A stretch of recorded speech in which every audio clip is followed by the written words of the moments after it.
نئی نئی نعمتیں ایک علاقے میں سامنے آتی ہیں تو اس سے لوگوں کے حقوق وابستہ ہو جاتے ہیں، لوگوں کے مفادات، اس علاقے کے لوگوں کے مفادات، اس حوالے سے آج ان کا یہ معتبر جرگہ یہاں آیا ہے اور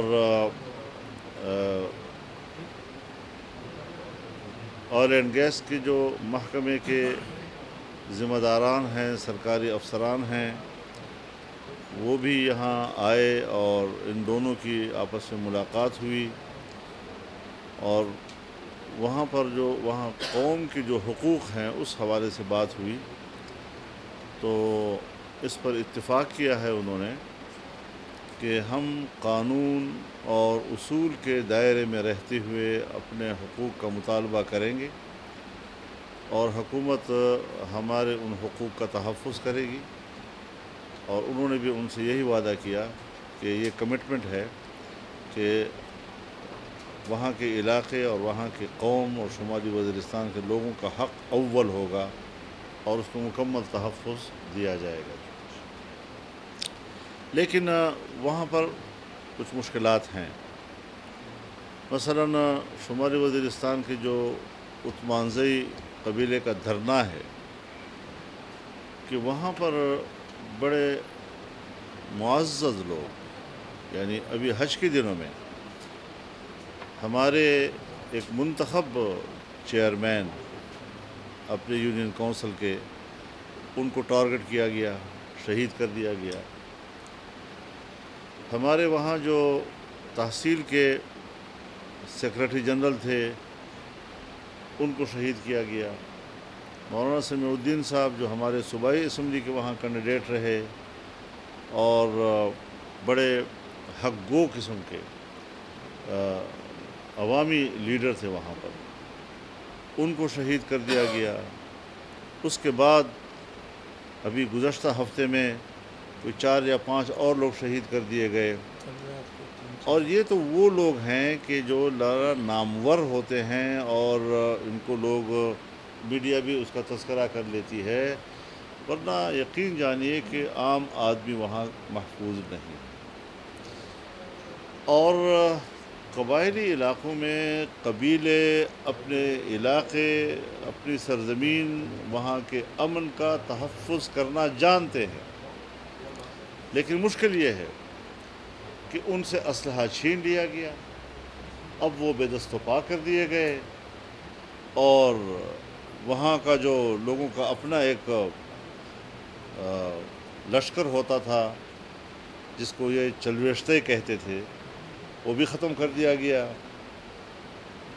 تو دوسری طرف جو بندوق بردار لوگ ہیں وہ مکمل آزاد ہیں، جب چاہیں علاقے میں آ جائیں، جس علاقے پہ جا کے دعویٰ بول دیں، جہاں آ کر وہ انسانی جانوں کے ساتھ کھیل لیں۔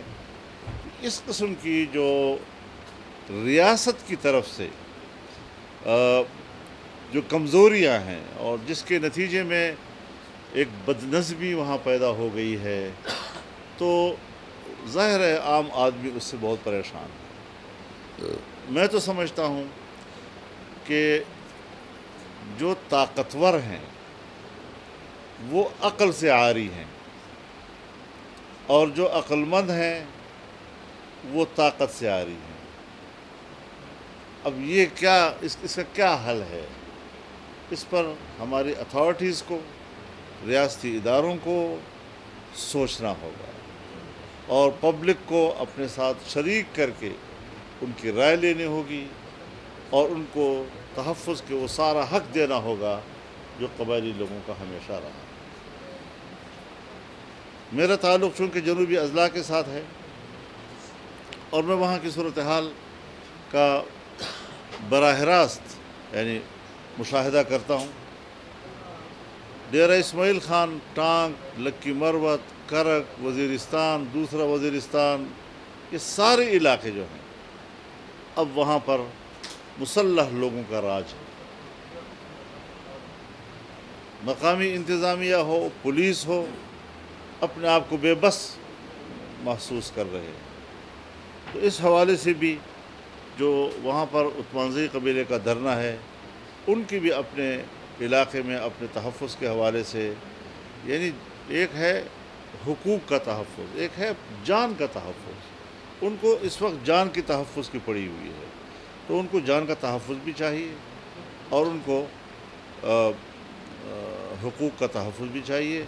اس حوالے سے انشاءاللہ اسی ہفتے کے اندر میں خود بذات خود وزیر اعظم سے انشاءاللہ ملاقات بھی کروں گا، اور اس حوالے سے جو مجھے براہ راست لوگوں کی طرف سے رپورٹس مل رہی ہیں اس پر سنجیدگی کے ساتھ غور کر کے علاقے کو امن دینے کے لیے سوچا جائے گا کہ اس کے روٹس کیا ہیں، روٹس کا تعین کرنا ہوگا۔ تو ہمارے جو قبائلی نوجوان ہیں، جس نوجوان کو یہ امید دلائی گئی کہ انضمام ہوگا اور آپ سیٹل ایریا کے برابر کے لیول پہ آ جائیں گے، آپ کی تعلیم، آپ کا معیار زندگی، آپ مقابلے کے امتحان میں اس کے برابر آ جائیں گے، صورتحال تو اس سے زیادہ خراب ہو گئی ہے۔ اس وقت ہمارا جو قبائلی نوجوان ہے وہ سب سے زیادہ اپنے آنے والے مستقبل کے لیے مضطرب ہے۔ حالانکہ ہم تو اس وقت چیخ رہے تھے کہ جو کچھ ہو رہا ہے غلط ہو رہا ہے، لیکن ہر طرف سے ایکا کر لیا گیا کہ بھئی یہ بہت ضروری ہے۔ قبائلی جرگہ بیٹھا یہاں پر، اور تقریباً 5-6 سال تک یہاں پر اس قبائلی جرگے کے اجلاس ہوتے رہے، اور وہ ایک موقف دیتا رہا، لیکن کسی میں ہمت نہ ہوئی کہ وہ اس جرگے کی بھی بات سنے۔ اسلام آباد میں کنونشن سینٹر کے اندر تمام سیاسی پارٹیوں اور قائدین، تمام مذہبی پارٹیاں، قوم پرست جماعتیں، ہر طرف سے لوگ اکٹھے کیے گئے اور انہوں نے ان سے ملاقات کی اور اپنا موقف دیا۔ بظاہر تو ایک قرارداد بھی ان کے حق میں متفقہ طور پر طے کی گئی، لیکن اس کے باوجود پتہ نہیں ہماری اسٹیبلشمنٹ کے دماغ پر کیا سوار تھا، کیا بین الاقوامی دباؤ تھا، کون سی کوئی ایسی کوئی خوبصورت مستقبل ان کو نظر آ رہا تھا۔ سو آج حقیقت یہ ہے کہ نہ وہاں پر انتظامیہ ہے، نہ وہاں پر پولیس ہے، نہ اس کی کوئی کارکردگی ہے، نہ کوئی ترقیاتی کام ہے، اور اگر ترقیاتی کام کے لیے پیسہ جاتا بھی ہے تو خاکم بدہم وہ بھتے کا شکار ہو جاتا ہے۔ کیا ہوگا وہاں پر؟ تو اس حوالے سے آج یہ جرگہ جو ہوا ہے اس میں اس بات کو تسلیم کیا گیا ہے کہ گیس جو برآمد ہوئی ہے اس میں پہلا حق وہاں کے عوام کا ہوگا، اور یہ حق ان کا تسلیم کیا جاتا ہے، اور انشاءاللہ اسی حوالے سے ہم یہاں سے سروے ٹیم بھی بھیج رہے ہیں۔ اس سروے ٹیم کے اندر یہاں کے علاقے کے جو قبائلی زعماء ہیں ان کی نمائندی بھی 2-3 ہوں گے، تاکہ ان کی موجودگی میں سروے کیا جائے، اس کی پوری رپورٹ محکمے کو دی جائے، پھر گورنمنٹ کو دی جائے، اور اس کے بعد معاملات جو ہیں وہ اس پر کام شروع کر دیا جائے۔ تو یہ کچھ گزارشات آج اس میٹنگ کے حوالے سے تھی جو میں نے آپ کے ساتھ شیئر کی ہیں۔ اگر کوئی کویسچن ہو تو پھر آپ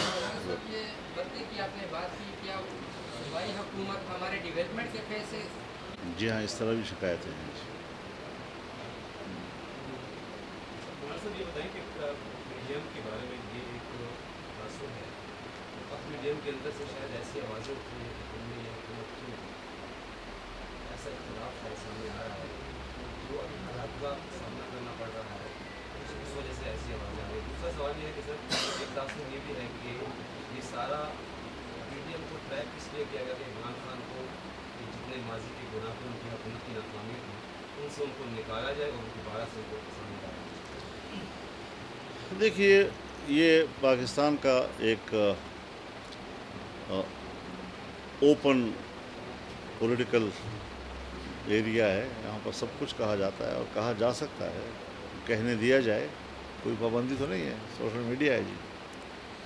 جہاں تک آپ کے سوال کا پہلا حصہ ہے کہ پی ڈی ایم کے اندر سے اس قسم کی باتیں آ رہی ہیں، میرے خیال میں اس کو ہمیں ذرا تھوڑا سا سمجھ لینا چاہیے۔ آپ جو سوال کر رہے ہیں یہ شاید کل بھی کسی صحافی نے یہاں کیا تھا، بلکہ پرسوں شاید یہاں پر. دیکھیے میں نے کہا کہ جب سے حکومت بنی ہے یہ پی ڈی ایم کا پہلا اجلاس تھا، تو ظاہر ہے کہ ایک رائے تھی حکومت میں آنے سے پہلے، سو ہماری رائے بھی واضح تھی کہ پارلیمنٹ کے اندر سے یا اسمبلیوں کے اندر سے تبدیلیاں نہ لائی جائیں، تحریک کے ذریعے اپنا عوامی پریشر بڑھایا جائے، اسمبلی کے اندر سے اپنی قوت باہر لا کر اور نئے انتخابات کے لیے حالات کا دباؤ بڑھایا جائے. یہ ایک رائے تھی، ہماری بھی رائے تھی. اسی رائے کا ذکر 4 مہینے کے بعد جب پہلا اجلاس ہوا تو اس ابتدائی رائے کا تذکرہ میاں نواز شریف صاحب نے کر دیا. وہ کرنا کیا ہوا کہ آپ لوگوں نے ایک لخ اڑا دیا اس بات کو کہ اس میں تو اختلاف، کوئی اختلاف کی بات نہیں. بات یہ ہے کہ جب آخری فیصلہ ہو رہا تھا جو میں اناؤنس کر رہا تھا، تو اس آخری الفاظ کو طے کرنے میں میاں نواز شریف صاحب زوم پر موجود تھے، اور ان کے اتفاق رائے سے وہ بیان تیار ہوا اور اس بیان کو ہم نے پبلک کے سامنے رکھا. تو اس میں کیا تھا؟ اس میں تو یہی تھا کہ حکومت ٹائم پورا کرے گی، الیکشن اپنے وقت پر ہوں گے. جو ایک چیز ایک دفعہ طے ہو جاتی ہے، اب کسی کی ایک رائے اگر ایک وقت ہے تو اس نے دوستوں کے لیے چھوڑ دی نا. تو مشورے کا تو یہ برکت ہوتی ہے نا کہ آپ کی ایک رائے ہے، آپ نے دیانتدارانہ طور پر وہ رائے پیش کر دی. اگر دوستوں نے اس سے اتفاق نہیں کیا تو پھر جو اکثریت کی رائے ہوتی ہے وہ قبول کی جاتی ہے. تو اس قسم کی چیزوں کو اختلاف کا نام دینا، اس قسم کی چیزوں کو یہ کہہ دینا کہ یہ تو ٹریپ ہو گئے ہیں، اس قسم کی چیزوں کو یہ کہہ دینا کہ جی وہ تو اس کا بیانیہ چونکہ تباہ ہو چکا تھا، دوبارہ اس کے بیانیے کو زندہ کرنا. بابا یہ جو کچھ ہماری حکومت ہو رہا ہے یہ بھی اسی کے بیانیے کا نتیجہ ہے. کچھ تھوڑا سا ذرا اپنے عقل سے بھی کام لینا چاہیے. جس دلدل میں اس نے ہمیں پھنسایا ہے اس سے نکلنا آسان کام نہیں ہے. ایسے معاہدے کیے ہیں. میں آپ کو پی ٹی آئی کے لوگوں کے اور ذمہ دار لوگوں کے وہ انٹرویو دکھا سکتا ہوں، وہ تقریر دکھا سکتا ہوں کہ ہم نے تو ملک کو بیچ دیا ہے. ہم نے تو آئی ایم ایف کو اپنا ملک جو ہے وہ گروی رکھ کے دے دیا ہے، انگوٹھے لگا لیے ہیں ہم سے. یہ ساری باتیں ان کی ہیں اور ان کے آخری دنوں کی ہیں.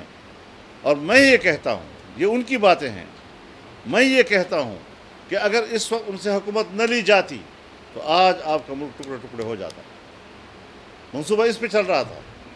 معاشی لحاظ سے آپ کی معیشت کے لیے ہم ایک نئی بنیادیں تلاش کر رہے تھے، پلرز تلاش کر رہے تھے کہ ہماری معیشت کے پلرز کیا ہونے چاہیے. سو پرانے پلرز تو امریکہ، ورلڈ بینک، وہ ساری چیزیں تھیں اور ابھی بھی ہیں. لیکن کیا آئندہ مستقبل کے لیے ہم نے اس کے لیے کوئی نئے پلر تلاش کرنے ہیں یا نہیں؟ سو اس کے لیے پہلا قدم جو ہمارا تھا وہ چائنا کی انویسٹمنٹ اور یہ سی پیک. سی پیک سڑک کا نام نہیں ہے. سی پیک ایک پیکج ہے جس میں سڑک بھی ہے، جس میں ریلوے لائن بھی تھی، جس کے اندر پاور سیکٹر میں بڑھوتری، بجلی کی پیداوار میں اضافہ. پھر ظاہر ہے جب بجلی کی پیداوار میں اضافہ ہوگا اور یہاں صوبہ خیبر پختونخوا میں آپ کی جو ٹرانسمیشن لائن ہے اس ٹرانسمیشن لائن میں صرف 1700 میگا واٹ بجلی اٹھانے کی طاقت ہے.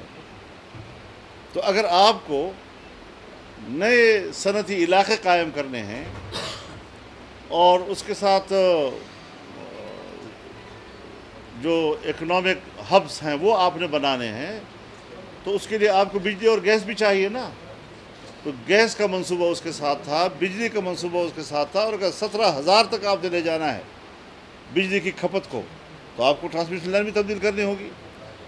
تو جو نئے پلرز ہم بنا رہے تھے اس پلرز کو اس حکومت نے گرا دیا ہے. اور وہ گوادر بندرگاہ کہ جو ایشیا میں دوسرے نمبر کا سب سے گہرا ترین بندرگاہ تھا، جس سے ایران بھی ڈر رہا تھا، چابہار خطرے میں پڑ گیا، بندر عباس خطرے میں پڑ گیا، دبئی خطرے میں پڑ گیا، اور یہ سب سے زیادہ کامیاب بندرگاہ ہوتا تجارتی لحاظ سے، تو اس کا بیڑا غرق کیا۔ اور کل جو ابراج گروپ کے حوالے سے خبر آئی ہے کہ کتنا پیسہ دیا گیا، اس میں جو آپ کے ابوظبی کے بادشاہوں نے پیسہ ڈالا ہے، وہ اسی لیے ڈالا ہے کہ یہ ہر قیمت پر حکومت میں آئے، سی پیک کو ڈبوئے، اور آج وہ گہرا ترین سمندر اس وقت صرف 11 فٹ کا رہ گیا ہے، ریت نے آ کر اس کو بھر دیا ہے۔ ملک کی معیشت کو تباہ و برباد کر کے رکھ دیا اس نے۔ تو ملک یہیں سے ٹوٹتی ہے نا، سوویت یونین یہیں سے ٹوٹ گیا نا۔ یہ چیزیں ہیں کہ جس کی نزاکت کو، جس کی حساسیت کو ہر آدمی کو سمجھنا چاہیے، ہر پڑھے لکھے کو سمجھنا چاہیے کہ ہم نے کس چیلنج کو قبول کیا ہے۔ ہمیں دکھ ہے کہ ہمارے بینکوں میں جب ہم نے کھنگالا، آپ کو پتہ ہے کیا جھوٹ بولتے ہیں یہ لوگ۔ جس وقت جانے سے پہلے کہہ رہے تھے 25 ارب ڈالر ہمارا ریزرو میں پڑا ہوا ہے، جو ہی حکومت بدلی اور ہم نے پتہ لگایا تو 8 ارب تھا، 7 اور 8 ارب کے درمیان تھا۔ اب آپ کے پاس جب ڈالر کے ذخیرے کم ہو جائیں گے تو جو چیز کم ہوتی ہے اس کی قیمت بڑھتی ہے نا۔ بازار میں بھی کوئی چیز آپ خریدیں گے اور وہ ناپید ہو جائے، ٹماٹر ہے، آلو ہے، پیاز ہے، ناپید ہو گیا تو قیمتیں بڑھیں گی نا اس کی۔ تو اب ڈالر کی قیمت پاکستان میں بڑھ گئی ہے۔ تو اس چیز کو ہم نے کیسے کور کرنا ہے، سارا فوکس اسی پہ ہے۔ اور میں آپ کو بتا دینا چاہتا ہوں آج کی اس پریس بریفنگ سے کہ منگل اور بدھ کو فائنانس ہو، پیٹرولیم ہو، یا جتنے بھی وہ ادارے جس کا ملکی معیشت سے تعلق ہے، وہ پوری حکمران پارٹی کی جماعتوں کو بریفنگ دیں گے، اور پھر پوری حکمران جماعتیں جو ہیں وہ اس بریفنگ کو سامنے رکھتے ہوئے معیشت کے استحکام کے لیے اگلے اقدامات کا فیصلہ کریں گے۔ تو اس کے لیے ہم اپیل کرتے ہیں جی کہ خواہ اس کا تعلق اسٹیبلشمنٹ سے ہو، چاہے بیوروکریسی کے ساتھ ہو، چاہے ہمارے سرکاری ملازمین ہوں، چاہے عام آدمی ہو، نوجوان ہے، سب کو آج صرف ملک کے لیے سوچنا چاہیے۔ ہم نے تو جناب ایک پارٹی کو دیکھا ہے، لاکھوں کے اس کے کیا کہتے ہیں وہ فیک آئی ڈیز ہیں، اور ایک جھوٹی خبر آج لگوا دیتے ہیں اور اس کے پیچھے جو ہے فیک لائکس جو ہے وہ ڈال دیتے ہیں۔ لوگ کہتے ہیں اوہ زبردست کمال، اس کی اتنے لائکس ہیں۔ جھوٹ پر مبنی اس کا سوشل میڈیا جھوٹ، وہ خود جھوٹ، اور جھوٹ جھوٹ جھوٹ جھوٹ۔ تو ہٹلر کیا کہتا تھا کہ یا تو جھوٹ اتنا بڑا بولو کہ لوگوں کو یقین ہو کہ اتنا بڑا جھوٹ تو نہیں بولا جا سکتا، یا وہ جھوٹ اتنے تکرار کے ساتھ بولو کہ لوگ سمجھے کہ یار یہ بار بار ایک بات کر رہا ہے تو ظاہر کچھ تو ہوگا۔ تو یہ وہی جو بین الاقوامی اصول ہے جھوٹ کو دنیا سے منوانے کے لیے، اس کا ٹھیک ٹھاک سبق ہماری پی ٹی آئی نے پڑھا ہوا ہے اور لوگوں کو پڑھا رہے ہیں۔ مولانا صاحب، یہ جن منصوبوں کا آپ ذکر کر رہے ہیں، یہ تو اس طرح لگ رہا ہے کہ آپ کو 5-6 سے زائد سال کی ضرورت ہے۔ آپ کے پاس مختصر دورانیہ ہے، اور اس دورانیے میں جو بظاہر صورتحال ہے وہ بزرگوں ہے، تو آپ کے پاس مطلب کہ آپ نہیں سمجھتے کہ پی ڈی ایم جو ہے وہ بند گلی میں پھنس گئی ہے؟ معاشی حالت اتنے مختصر وقت میں سدھارنا جو ہے وہ ناممکن نظر آ رہا ہے۔ میری رائے یہ ہے میری رائے یہ ہے کہ ہم اس وقت سال سوا سال کے لیے بیٹھے ہوئے ہیں۔ ہمیں طویل المدت منصوبوں کی بجائے قلیل المدت منصوبے جو ہے سامنے رکھنے چاہیے، جس سے عام آدمی کا روزمرہ کا معاملہ وابستہ ہوتا ہے۔ تو کچھ چیزیں ایسی ہیں کہ ہمیں اگلی حکومت کا انتظار کرنا چاہیے، اور پبلک کو یہ اعتماد کرنا چاہیے کہ جن لوگوں نے ہمارے ملک کی معیشت کو ڈبویا ہے، دوبارہ ہمیں اس پر اعتماد کرنے کی ضرورت نہیں۔ میں تو اپنے ملک کے ان شہریوں، ان جوانوں سے ہمدردی کے ساتھ کہنا چاہتا ہوں، اور بڑے شرح صدر کے ساتھ کہنا چاہتا ہوں کہ پی ٹی آئی کو ووٹ دینا ملک کو تباہ کرنے میں حصہ دار بننا ہے، اور اس کا کوئی دوسرا معنی نہیں ہو سکتا۔ تو کیوں لوگ نہ سمجھے جی؟